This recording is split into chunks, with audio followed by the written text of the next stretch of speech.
We were just watching this video here. Let me turn this down. I mean, we started off the show with this. It was pretty intense. Shark, tell us a little bit about this, man. What is this? First of all, it Yeah, seems pretty hot though. It seems pretty hot. yeah, that is a recap video from a Metaverse concert that I did in the Crypto Voxels Metaverse at the Okay. beginning of November. I did a 40-minute set in the Metaverse. It was most of my electronic music with some of my vocal music as well. Uh And huh. it was a very life-changing experience. It was my first time ever doing something in the Metaverse. And I just got the opportunity just through networking and in the broader Web3 music NFT community. I'm very active in like the Twitter spaces and kind of making my presence known and talking about the blockchain I come from, and just an opportunity just came knocking in a Discord DM, and I said yes. And yeah, it was a really fun experience. Definitely opened up my eyes to where this is going to go, and what this can do for musicians going into the future. And yeah, I just don't think I've ever had an opportunity to play my music in a place where people can join from all over the world and celebrate music together, and you make connections, and you make friendships with people that live in a completely different time zone than you, come from a completely different life situation than you, but you can all gather on the internet and celebrate and dance, and throw up emotes, like hop in the text chat and just hang out. So I think the metaverse is going to be fantastic for bringing people together, especially around music concerts and use cases like this, kind of like what you saw in that video. There's a really good amount of people in there, and it's funny that video doesn't even do it justice because it got more full at certain points in the event. So it was really fun, and I hope to do more of that stuff soon. That's really where I hope to expand in Web3. Is continue making NFTs, but then also prime myself to play more of these metaverse events, and to be kind of that figurehead that can take on these virtual events and perform in that context.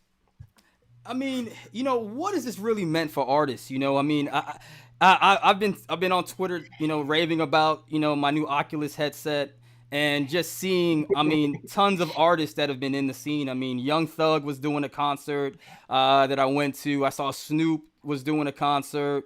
And then just in general, I'm seeing a lot of artists just going. I mean, just yesterday, Nas is actually going to NFTs to offer Yep. royalties in his project. I mean, I know I'm buying one. I mean, what has this evolution meant to you as an artist?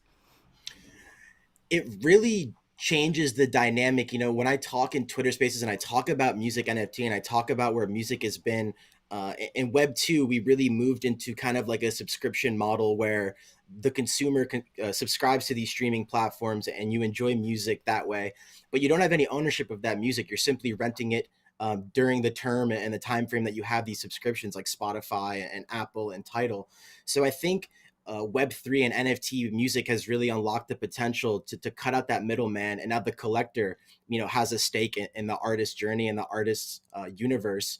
And we just have a newfound ability to just make more interesting and compelling art. I think with NFT, you can now tokenize these cool little visual elements that you create around your music when you're promoting a song, and now that can become a collectible NFT for your fans and your audience, and you can attach things like songs. And you'll see here in this new Lightman update, it's going to allow artists the capability to have these very living, breathing songs on the blockchain, where you're getting an MP3 file, but now you also have this cool visual component that isn't just a still image of an album cover. You can put a video or a GIF, and it's something more visually stimulating. And it's just, I think this is the evolution of kind of when people were buying songs on iTunes for like $1, and you load up your iPod. I think this is going to bring us back into collectors adopting those sensibilities again. But now you have the ability to trade these songs. If you want to trade your song for someone else's, and send them a claimable balance, I think it's going to add a whole new Mm. user to user economy. And like I said, it's going to put more power back in the hands of artists, and we cut out the middleman. We allow the collector to become